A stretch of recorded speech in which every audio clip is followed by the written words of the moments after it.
So if you own one or two rentals in the house, most basic estate planning probably works just fine. But if you own a bunch of properties, maybe you got multiple entities, maybe you got stuff across states, maybe you have different asset types, what worked at two properties is going to break it at 10 or more. That's what we're going to talk about today. So tonight isn't a beginner conversation. This is for experienced real estate owners who maybe already have trusts in place, but haven't reviewed them recently.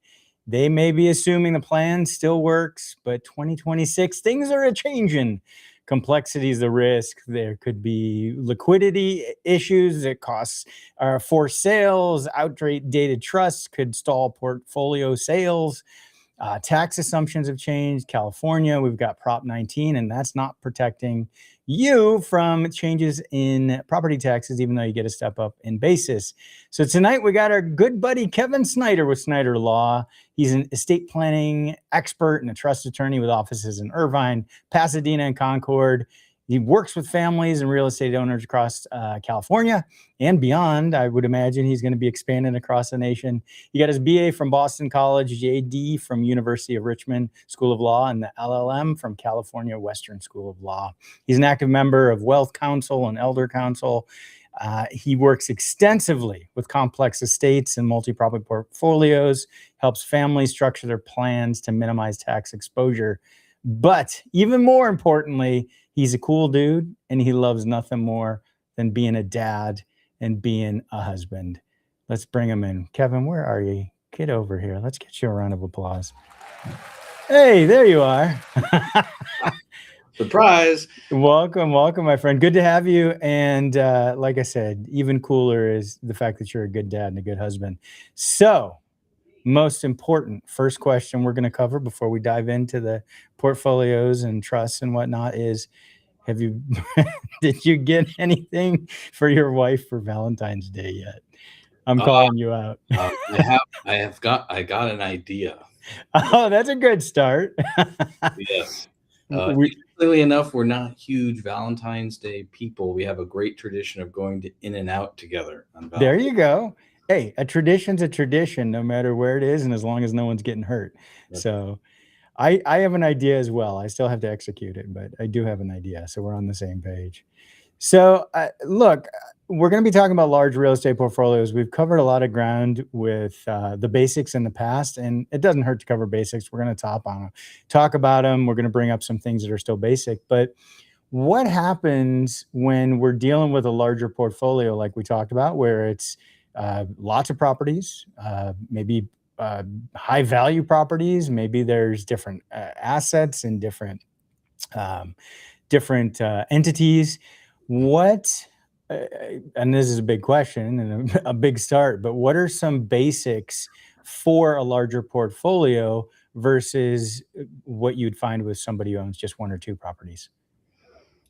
Well, sometimes it is just about basics. With a larger portfolio, people are moving fast and acquiring things and focus so much on acquisition that they're not looking and backwards and saying, okay, well, what should I be doing better to protect these assets, protect me, and put it into planning. So some of that is just going over on the basics. I can think of several examples. One that's top of mind for our conversation today is we have a couple who's in their 70s and they have 12 properties. None of them are in LLCs, and 11 of them are passive income rentals in a variety of residential, commercial, mix. Some they own with partners, others they own 100% of. So it's going back.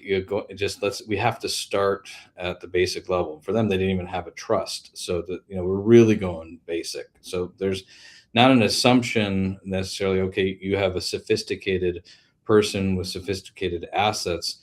Doesn't mean that they have any sort of plan. Never mind a sophisticated plan, just any plan. So that's always step one. But your question is great, and from a standpoint of, okay, beyond that, we've now all things created equal. Oh yes, we're going to talk about business structures, but what's the difference in the conversation between the one or two rentals, because we had starter home we kept and we ran out, and maybe we have a short-term rental that we use to vacation ourselves, that sort of stuff. That versus somebody who like this client's got 11 properties that they're the real estate mogul, so to speak. What's the difference there as far as other things to talk about? And the biggest difference is on on estate tax, and what Mhm. when you pass away, that portfolio of real estate, if we're talking about real estate, particularly here in Southern California, and or they're in areas where there's high appreciation, then we can expect that those are going to be very large estates and values there, and they're if depending on their age, they're appreciating every year. So we have to look at, well, what's that going to mean for the second generation or third generation when the owners die? Never mind avoiding probate, never mind avoiding lawsuits. It's okay. Well, what's the tax problem going to be? Because if somebody owes 5 to 10 to more in tax, or the estate does after death, now we're talking about having to liquidate assets in order to come up with that money. And the IRS is like the mob; they want the money when they want the money, and it's 9 months after the death, no later. You can pay it earlier, but you're not going to get credit for it. I'm not even going to say thank you, but certainly if you pay a day later, you're going to get penalized. Now, Tony Bag of Donuts isn't coming over and breaking your thumbs, but you're going to get a lot of penalties, and that's going to compound. That's going to be a problem. Now we're rushing to sell off, do a fire sale on assets, not getting value maybe for them, or offloading assets that we wanted to keep, that were great properties to keep, just to make the payment. So that's the difference. So let's talk about that. What you were just discussing with potential income tax. That would be from exceeding the limits that were put in place by the one big beautiful bill. So now it's actually a little bit easier in some respects to plan on some level because you have solid numbers to work with for Mhm. the estate tax limit. So what is that dollar amount, give or take, right now for the estates? 15 million on Okay, the and is dot. that would that be per person, or is that That's right, per person. So that's your lifetime gift tax exemption. And it's a little tricky with the words that we use, because it counts for the value of gifts you can make during your lifetime, but also at your death. So that's $15 million worth of gifts that you can give away in your life, and then also to beneficiaries at your death collectively. So, and that's per person. So a married couple, you have 30 million to work with. got it? Well, and that's an important point too, because some CPAs or financial planners will suggest, hey, give these gifts out earlier in life before you pass away because it's going to help you with taxes. So that's an important piece of the puzzle you need to understand for the estate planning and trust planning, is to know how much of you've referred to it as like a gift card. How much of their $15 million gift card do they have left over? I love You that. listen to me. Yeah. I do, more or less, more or less. So for somebody with a highly who may owe a bunch of tax after death, what do you do? Do you set up a liquidation plan? Do you buy an insurance policy? I know we're jumping way ahead here, but now you got my curiosity piqued. There's a lot of different options, and which is nice because it isn't a one size fits all. There's options to fit everyone's circumstances when we're looking at it. One little yet important note to make when it comes to property values, and they're exclusive of the debt on the property. Okay, so when we're looking at estate values, and especially with real estate, we're looking at the fair market value. You could have a big mortgage on that property, but that doesn't discount your value for purposes of the IRS. So Yeah, that's that a great point. And that it's gets overlooked a lot, and I understand why. So we're not counting equity; we're counting fair market value. well said, and that it's, if you will, a double-edged sword. You also get the full step up in basis, not and there's no subtraction for debt. So that's the advantage to somebody as well. So they don't deduct for debt. And then an important reminder for investment property in California, you're going to get a step up in basis for your income tax purposes But property taxes are going to be reassessed at the current value for investment property, and your property taxes are going to go up. And then your personal residence is handled. You get $1 million in change exclusion That's in right. the increase in value. That's right. And so it's like a minefield of tax that you're walking through. When you start to acquire more real estate, is that there's all these things to consider. Well, we have our three big taxes. We have our income tax, that's where capital gains lives. We have estate tax, and we have property tax. And we have to be able to look at all three of them to see which are the ones that are really going to be a problem, because we can do lots of things to avoid two out of the three in different circumstances, but not all three. So it's kind of like a Venn diagram. Sometimes we go asset by asset. So that's the difference between a person who has a couple rental properties and the person who has a lot more, like my client, 11 or more properties.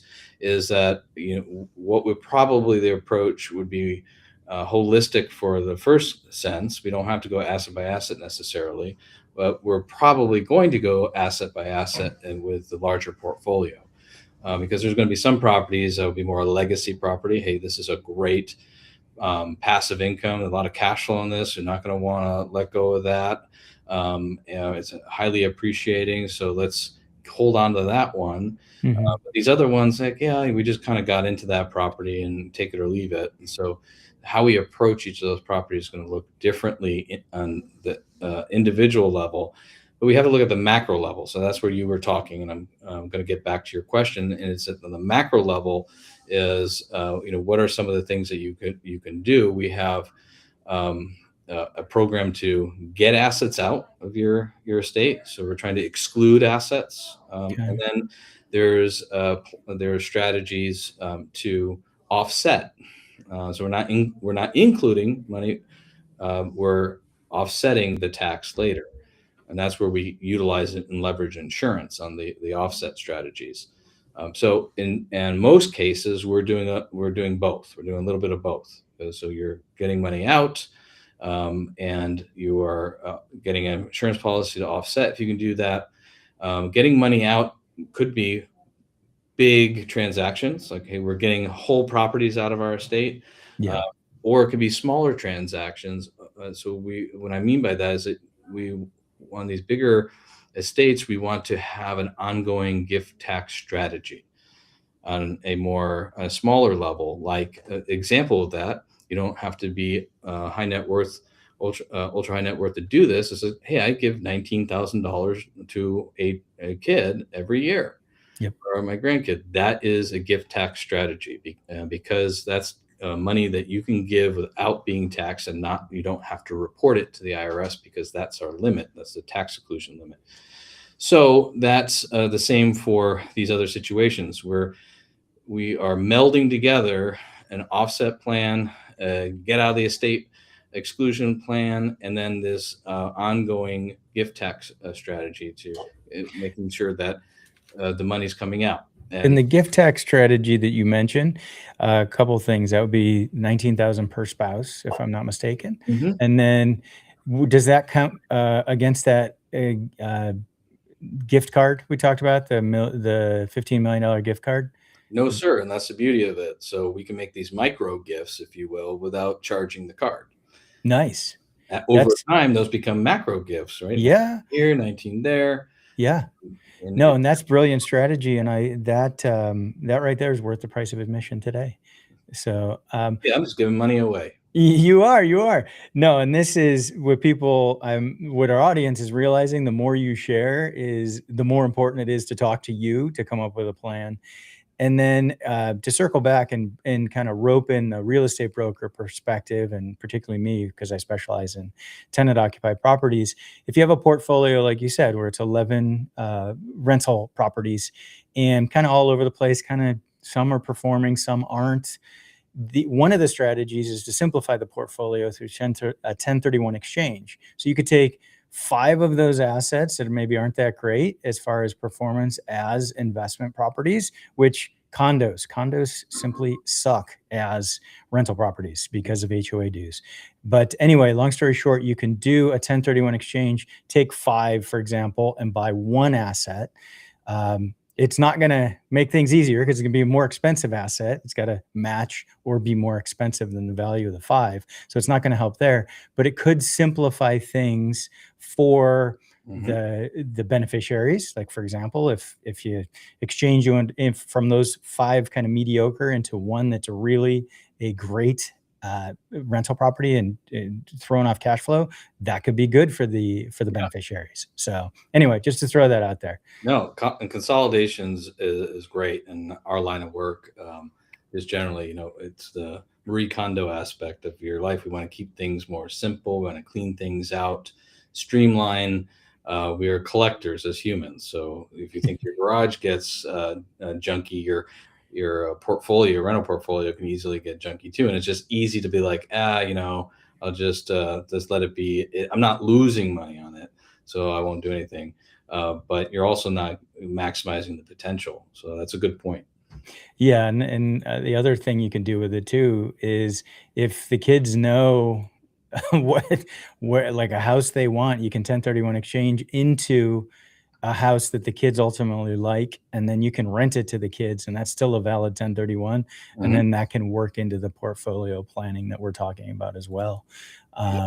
So those are some of the strategies I share, and of course tell people, hey, go talk to Kevin. Let's make sure we get these all in a trust and easy to transfer on. So again, jumping ahead a little bit, but when you have a large portfolio, because we've talked a lot about choosing trustees and the downsides of choosing a trustee that doesn't do a good job or just giving it to all the kids to be co-trustees. You and I got a very long emails today about a family that shows a brother and sister aren't getting along. So we got roped into that. It's a very tough situation for them. We feel bad. They should have hired us, both of us, and it would have simplified things, but that's a whole other note.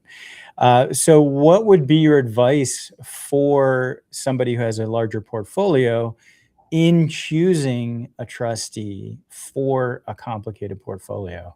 What are your thoughts? Yeah, that's a super good question. This is a high performance vehicle that they're going to be driving. I'm a car guy. I'm married. I'm married into a car family, so I tend to make a lot of car analogies. It also fits really well in what we're doing.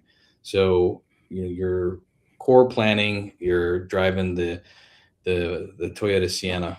That's a family van or whatever. It's a nice car, gets you where we want to go. It does all the wonderful things. Not terribly complicated to drive that car.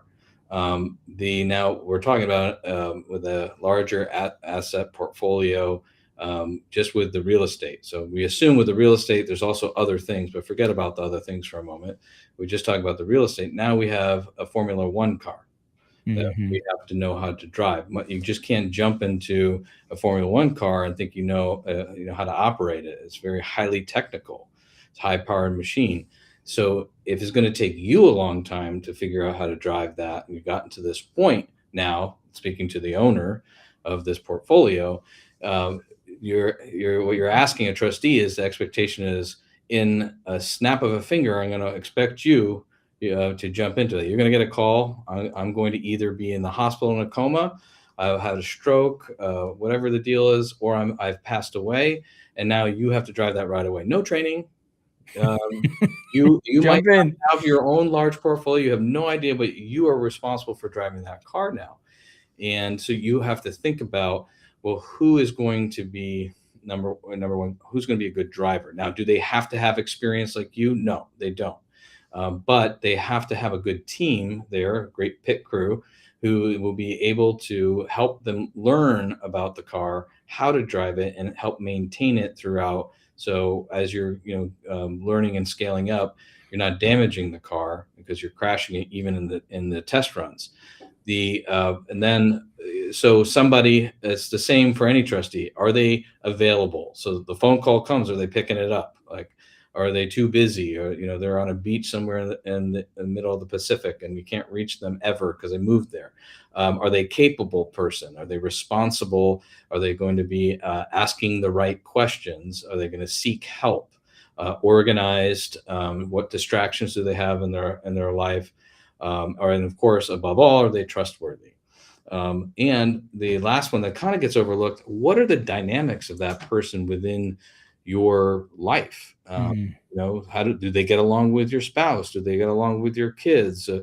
It's your best drinking buddy. You love the guy, and he's a high powered whatever. He's super smart, but your wife doesn't like him because he's your drinking buddy. Like, that's not going to go over so well. Or Yeah. you've picked your brother, but he's got a bad relationship with your kids. Those kind of things we have to consider that piece.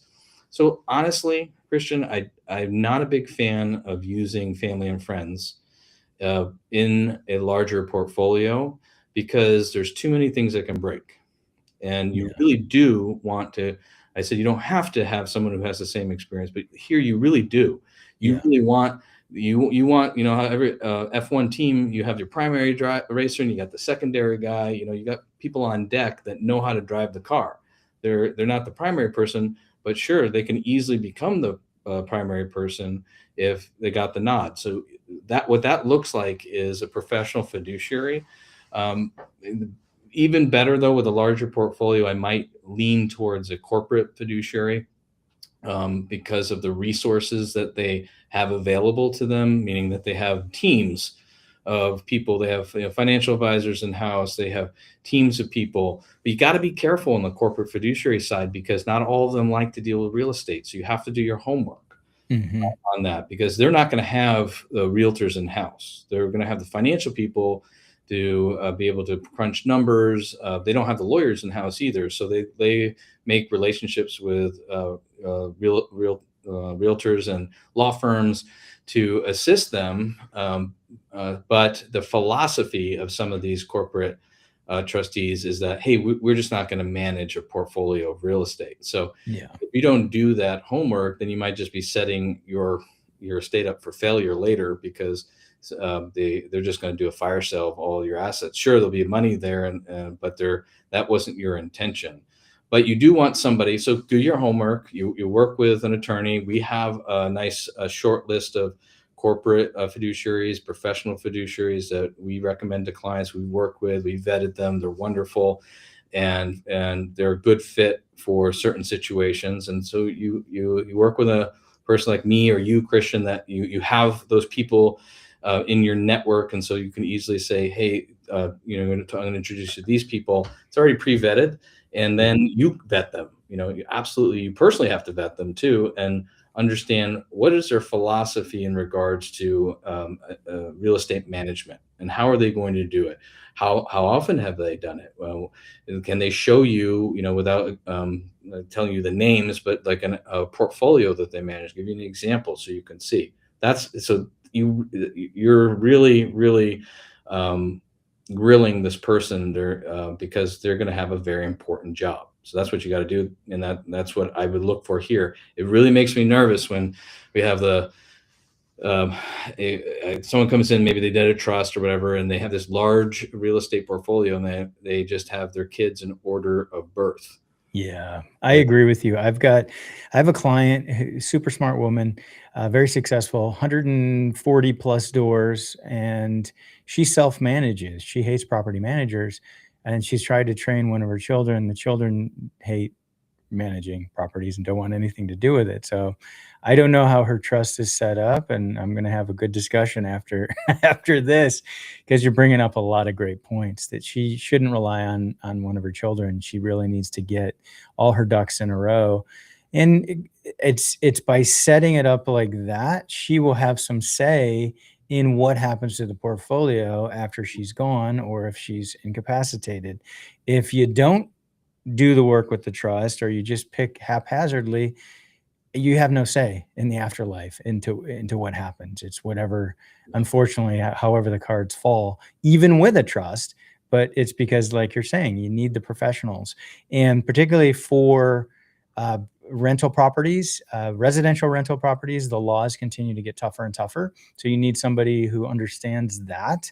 And that's where having a whole team, like a trust attorney, is not going to understand all the intricacies of eviction law. An eviction attorney is not going to understand the intricacies of a trust law. Right. Most real estate brokers don't know any of that. So anyway, I love what you were saying about building the team and then pressure testing the team. Stress test it before you're gone, because Mhm. that matters. That's right. Well said. So let's talk about and again, and I love the distinction you made about real estate. It's a unique asset type, and a high net worth individual who has a large portfolio of real estate may also have other large asset types, a large stock portfolio, a business. So that's another important reason to come to someone like you, and you can help direct the appropriate experts to help with the different pieces and parts. But let's zoom in on the real estate portfolio. And one of the big things, if somebody's self-managing, or even if they have a property manager, when they pass away, there needs to be sufficient cash reserves, because unfortunately, we find too many people, even with a large portfolio, where they're real estate rich and cash poor. Even though the properties are throwing off cash flow, it's only because they haven't raised their rent in 20 years, but their property taxes are way low. They don't have any maybe Yeah. they don't have insurance on some properties. So what do you do to ensure that they have sufficient cash reserves, particularly for a large real estate portfolio? Yeah, interestingly, this is the exact conversation I literally just had before we got on air here with my last client of the day. So it was just by chance. It was a conversation here again, person who has a budding real estate portfolio and flipping properties, but large properties, so not like doing the HGTV flip. It's that takes some time. But they have a good portfolio going on right now, multi-million dollar properties, and it's spinning off money. But what's going to happen, and this is the conversation we had, like you pass away, and if you have a taxable estate, and when I say taxable estate, I mean estate tax. So we're over and this person, for example, is a individual not married. So we have 15 million. So anything over 15 million in value is going to get taxed at 40%. So we immediately, there's that big tax bill that's going to be due. So what if it's a 5, 6, $7 million tax bill? Where's that cash coming from? Remember, you got 9 months. You got to figure out where that's coming from. You might not be able to sell a large, an asset, because it's a higher priced piece of property, Yeah, and it's not it could selling. be under construction too. Construction, yeah, anything under construction, bad market. You just can't offload it that fast, and so you're kind of you're stuck there. Oh well, we'll rent it out, or we got the cash flow from the other properties. Yes, you do, but to your point is that, well, that's being used to cover the overhead of the management, and when somebody dies, now the overhead in California is going to just jump up from the standpoint of property tax. Yeah. So now, and that's going to be different for each property depending on when you bought the property. But if you have property that you bought a while ago and your property taxes are low, so those properties where you have low property tax, now they're going to get reassessed to the current market value. Or above. That happens in LA County a lot. LA is very, very bullish on the values they choose to assess it. So, and of course, you could spend more time fighting that, Yeah. but to your point, that's just more time, and the IRS is Money. coming. So just looking at it now, all of a sudden, because in a moment you've died, and now the overhead skyrocketed overnight, and Yeah. so that cash flow is now reduced significantly in a lot of these situations, because they've owned a lot of the real estate, most of the portfolio they've owned for a while. Then that there's no cash flow anymore, or it's a lot less, and it's like, oh no, now we're really hurting. Now we have all this property, but we have no money, and we know we can't upkeep the property. And again, you're forced into selling properties and maybe undervalue and all the things, and reducing the portfolio, because you can't your second generation can't maintain it. It's too expensive. You see a lot of that in the areas here, just in Orange County. Just go down to the peninsula, Balboa, Laguna Beach, Newport Coast, all highly appreciating areas, and you see turnover. Especially Balboa is one example I use a lot because you hear wonderful stories. Oh, my grandparents built that house. And they were the original, they're the OG owners of that property. And if you go down to Balboa Island, there's still a couple of the original houses, like the little ones. You're like, it I looks love those. tall, skinny, wonderful modern buildings, and you got the little house. At some point, that's not going to be there anymore because when the whoever owns it now, who had inherited it under the old property tax regime under Prop 58, they're going to pass away. If they haven't planned well in advance, they'll pass away, and now the next generation that inherits it, they're going to have a huge jump in the property tax. Yeah. It's going to be just appalling to them. They're going to see it and they're going to pass out because all the zeros. And they're like, how the heck are we going to afford to pay this? And then, of course, they don't. They sell it. To put some numbers to it too, just back a napkin, that shack, if we could call it that, we'll call it a beach house. Yeah. Property taxes could be 2,000 a year or lower. I mean, I've seen that. And suddenly they pass away, it gets reassessed at, let's just say 3 million, which is conservative value. Your property taxes go to over 32,000 in a year. In a year. So you go up 30,000 in a year in your property taxes. That's a big pill to swallow. That's right. For a lot of folks. And then this house, the land's paid off. You're like, oh my gosh, that's so great that grandma left us, that it was so nice, but now it was actually a problem. It's like the sweepstakes, when you win the fancy car, it's like, then you get all the fine print and the tax you have to pay on it. But like, I didn't really want that car, but I actually won a tax. That's weird. That's a good way to put it. Well, yeah, look at the Mega Millions or the Powerball. If you do the cash out, first off, they take a huge chunk of it because you're cashing out. But then you look at the taxes and you're like, I mean, you win $1 billion and you end up with like 400 million. How are you going to live off of 400 million these days? I had a client not too long ago won 25 million, and the take home after taxes was a little under 9 million. Oh my gosh! The only one that won that lottery was the state and federal government. They won. Yeah, but at the same time, you look like they still have that money, right? That Yeah. they had before. The car example is more like the house, because now the car, sure, you get to drive it, but Yeah. you have to pay the tax on it, and you didn't really need the car. Just like you need that beach shack. It was kind of nice to visit when grandma was alive, and we got to go there anyway. But now we own it, and we have to pay 30 grand more. We have to pay 32 grand on it. Well, I don't want the house anymore. Yeah, changes the memories, Yeah. the value of the memories. So, and let's talk about that. So, let's say grandma passed down the house and the family was smart. It was 10, 15, 20 years ago, and they were smart. They set up a trust for that asset, for those who inherited it, but they haven't looked at the trust in about that long. What are some problems potentially that show up in a trust that's just been sitting there and hasn't been updated? And then, of course, what are some of the unique problems for a larger portfolio? And you touched on it early on, where you were talking about some of the properties aren't even in the trust. So, what are some of those risks with an outdated trust, particularly for larger portfolios? Yeah. So number one is just that the assets are not in the trust from a standpoint that there's been turnover, right? So there was, hey, we sold that property to 1031 into another, and the schedule on the trust is still naming the old property, but not the new one. And the schedule on your back of your trust is for reference only. But that it's a clue. Okay, we'll have to look deeper. So let's look at the deeds.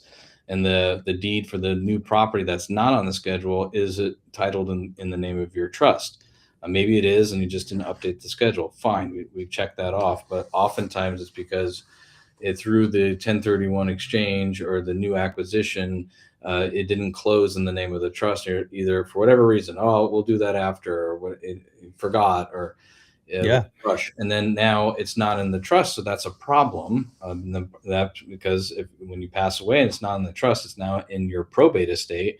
And yes, I'm using the word probate. So guess what happens? Hmm. Your family now has to go to probate court to deal with that asset. And you're like, well, that defeats the purpose. I had a trust, but too bad you didn't fill the trust. You didn't fund the trust. You didn't put the asset in the trust. So that's a big problem. And I see that with larger portfolios because there's a lot more movement, more acquisitions, more. Yeah. Uh, tr- yep, Every refinance, there's a chance it was yep, taken out of the trust. exactly. We're leveraging Yeah. for equity. We're pulling money out to buy the next property, Yeah. and then we inadvertently pull the money out, or the lender did. So there's that problem to solve. Also, older trusts sometimes have called out specific properties in the trust itself because at the time, oh, we wanted to give Johnny this property and Jane that property, and they made a specific gift of a specific property, and that property no longer exists in the portfolio. Well, then maybe the balance of equities in your planning is all skewed because, oh, well, we gave Johnny that house, and so we're going to give Jane this part of the brokerage account, so now it's equal, and now Johnny doesn't get anything. So I've seen that happen to. Also, circumstances change with beneficiaries, so maybe you don't want to give Johnny the house because Johnny was in a rock band, has a heroin habit, and so we want to look at. And yes, I'm being a little hyperbole there, but also not. No. There are Every situations where you have to deal with, or it's a marriage. Yeah. You have the spouse to deal with, concern, whatever it is. So you have to resort the thinking around how you were distributing out those assets, and probably you were thinking your portfolio was smaller 20 years ago, so it just seemed that made sense. Versus now you have a larger portfolio, and so even if it's, well, we didn't call out assets specifically, but we said, well, we have 3 kids, and each are going to get a third of our asset portfolio. Well, that made, we knew what that was 20 years ago. Now we couldn't believe what we did in 20 years. Now with this larger real estate portfolio, what's that going to look like for those kids? Yeah. Is it going to be helpful, hurtful? What's it going to look like for their portfolio? Because now we have 3 people managing essentially this big portfolio if we really want our kids to keep the portfolio. So it's just a different perspective, and that's not even touching on the tax aspect that I alluded to earlier, because those plans 20 years ago when your portfolio was smaller likely is not planned well for the tax problems. Yeah. Well So said. Well, yeah. 20, I mean, look, Prop 19, which changed the way property taxes are handled for inherited real estate, that was 2020 that went into effect, or maybe 2021. I did so many videos. 2020, and it Yeah. went in Yeah. effect February 21. So if your trust was done 7 years ago, which sure seems like a long time, but heck, 7 years ago is like that. Your trust does not properly address the way property taxes are handled now. Yep. So that's one prime example right there. If it's over 6 to 7 years old, you better get in there. And then you've got divorce, not necessarily the husband and wife who have the trust, but the kids maybe went through divorces. Maybe you want to leave stuff to grandkids, and in the meantime, you've had 2 more grandkids. You don't want those the little ones to be left out. Right. Yep. So no, there's a lot of great examples. I mean, look, I remember the one story you told about an insurance policy where a girlfriend was named as beneficiary for the insurance policy. Yeah, ex-girlfriend. Ex-girlfriend many moons ago, and she ended up very graciously, she received the funds and gave those to the family, to the child of the gentleman. Yeah, so she put it in a special, not a special needs trust, but a irrevocable trust for the decedent's 10-year-old son. Yeah, that was amazing that she did That that. was, probably what the person would have done had they been paying attention and kept their financial house and planning up to date. Because it was 20 years before she had gone on a couple dates with the guy. So Yeah. that was also the interesting part. It was like, this guy, couple dates, then he names her. He's so like in love or whatever the deal. Yeah. He just happened to be getting an insurance policy at the same time. He's like, oh, Yeah. sure. And then nobody changed it. Fills out the paperwork, yeah, and she probably had to think hard, like, "Who the heck is this Yeah, guy?" right. Any other good stories like that, particularly with large portfolios, or maybe not good stories, but bad stories where Like surprise. yeah, yeah. Yeah, Anything top of so mind? I could think of, well, as it relates to the property portfolio and a surprise situation and not planning well as your portfolio grows. So this gentleman was second marriage, and had a one daughter who was disabled, and had is getting SSI, so supplemental security income, because she's a disabled adult. And he has a large amount of real estate in his portfolio, and of course, some of the other things that go along with that, investment portfolios and everything. Um, but these are all rentals or commercial, rentals, either residential or commercial, in this portfolio. So he passes away, and he has his separate trust for his separate property, and he has a joint trust with his second wife, and things are not planned very well in it. Um, Mm, and there's a special needs trust, and the special needs trust is what the daughter needs to receive in order to keep her benefits. So that piece was all done well, and that they organized that it did exist. It's all super important. But the trip up was looking at the assets of the real estate. There wasn't a good determination in the planning before what assets were going to be funded into the special needs trust. So it was a whole mess. It took a year and a half to get, because there's a trustee was the stepson, by the way, too. So mhm. there was, okay, well, that really wasn't a great idea, as it turned out, just from a standpoint of allegiance within the family, because he got remarried when the kids were adults, when his daughter was an adult. Um, the so the uh, so the It wasn't organized well as far as what properties were going to go where, and so the trustee got to decide what properties were going to go into the special needs trust. And then basically, where I came in later, I got hired after the special needs trust was funded, because things were a mess, and they're like, we need help. And basically, the trust was foisted the crappy properties. What happened was Uh, like, hey, we don't want these three crappy properties. We're going to give them to the special needs trust. You deal with them. And they were not producing, tenant issues, all yeah, run down. Instead of figuring out a better way, like, a special needs trust is not a great idea to own real estate. It's not really built that way. And here, there's other cash options. So that's been a big mess to now look at and try to unwind. There's all sorts of other, there's I could do a whole write a book about this case, but this piece of it is trying to unwind some of these transactions and figure out why it was the trustee did this, and prove it, because it was that's the issue, is like they were being very self-interested, so they can get a better property, or their mom can get a better property, and we're going to give all the crappy properties to my stepsister who has the disability.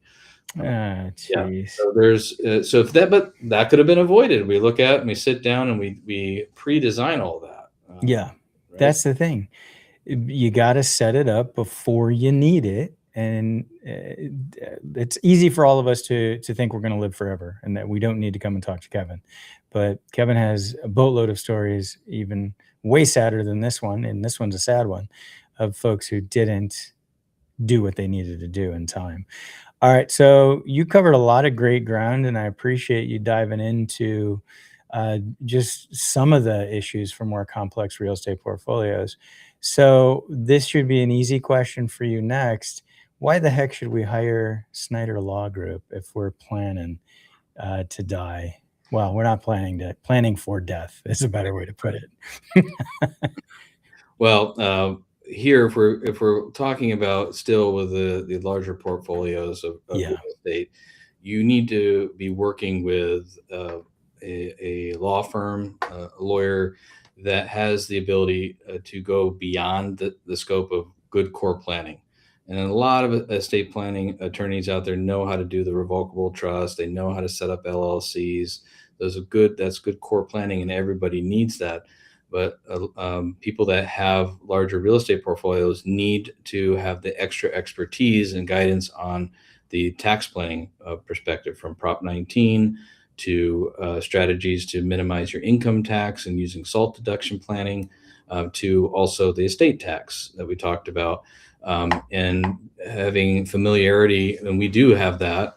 That's where I love to live personally in my personal practice. I have a team as well that supports me, including two other attorneys. So it's I do have the ability and scope to be able to go the go deep or go the distance with people, and it's a long game. So we focus heavily, Christian, on relationships. So this is not a trend. We do individual transactions, of course, Yeah. in that scope, but it's, hey, this is a relationship we're cultivating over time, because you're going to need help over time, and you need to work with somebody that's familiar with you, that knows how you got to where you were, and is tracking with you and is holding you accountable, and you're able to visit with them more frequently than you would need to, perhaps, if you had a smaller portfolio, because things, like I said, this is a Formula One car. That car needs to get more tune-ups than the Toyota Sienna. Yeah, few more oil Yeah, changes for sure. you need that, and we're built for that. And Yeah. so that's what makes us different. Not all firms are built that way, but we have the breadth of experience, and we have the concierge service, and we also have the resources to have more reach, to be a bigger firm. As you mentioned, we have offices throughout the state. We added one in San Jose. Oh, congrats. That's right. I've got to add that to the list. Congrats on that. But we do that with very intentionally, like kind of like in and out. We're just not like Five Guys and we're everywhere overnight. We're intentionally adding a few, scaling with intention, so that we can provide that small firm concierge service with greater reach. Yeah, no, that's smart. And you guys probably make a good milkshake too. No, I had to. So I brought up the website Snyder Law. So if they want to go ahead and book an appointment, there's a button that you click to do that, and you can schedule an appointment with the team. So I encourage everyone to do that. Like, to kind of wrap up, like, look, complex real estate portfolios don't need to fall apart because of outdated planning. Kevin's going to help you guys. If tonight raised even one question about your portfolio structure, or any of these stories resonated, or there's more questions you have, that's your sign to reach out to Kevin and his team. Schedule that consultation. Please don't wait until something crazy happens and you got to race Kevin in at your deathbed to sign a few pieces of paper that are going to barely save the portfolio. It's way too late. So thank you for that, Kevin. And look, I got to plug us a little bit in this. And Yes, and what it is if you're watching this, if you've sat through this and you found value in this and you appreciate conversations like this, look, we intentionally bring in estate planners, tax attorneys, other specialists, and no other real estate brokers are doing this. They don't even talk about this stuff. So we want to be your resource for all things real estate, not just one-off buying or selling, but we want to help you protect and structure your wealth properly. And Kevin's a big, important piece of that puzzle. And that's why he's part of our team. And we want you, if you're watching this, to be part of our team. yeah. And like you said, Kevin, very well said, it's a relationship. We're going to be working together for a long time, doing what's right for you and your family. So reach out to Kevin and reach out to us. We appreciate you tuning in and sticking around, because we know this isn't the most exciting. No clickbait here. No exciting entertainment news or Olympic sports gold medals. Just real life, darn it. So, Kevin, really appreciate you, my friend. Yeah, and Thanks I for can coming on. vouch for you, Christian, knowing a lot of realtors in my line of work. You hit the nail on the head. He's not kidding people. I Thank don't you. know any other realtor that's doing something like this. Yeah, they have a lot of people could refer you, or they have people in their network, of course, but that's ready for if you ask them, right? And if you don't know to ask, 'cause you're not getting the information, then that's not helpful. This is amazing that Christian's doing this, and really, And I'm in a lot of spaces, and I don't see anybody other realtors doing something like this. Well, So thank you. And I don't see any other estate planning attorneys like you doing this as well. So thank you for donating as much time as you do. We really appreciate it. yeah, happy to be here. All right, now go finish up the Valentine gift. Make sure you move it from an idea to execution and enjoy the family. Thanks for coming out, Kevin. Really appreciate you, my friend. Have a great night, Christian.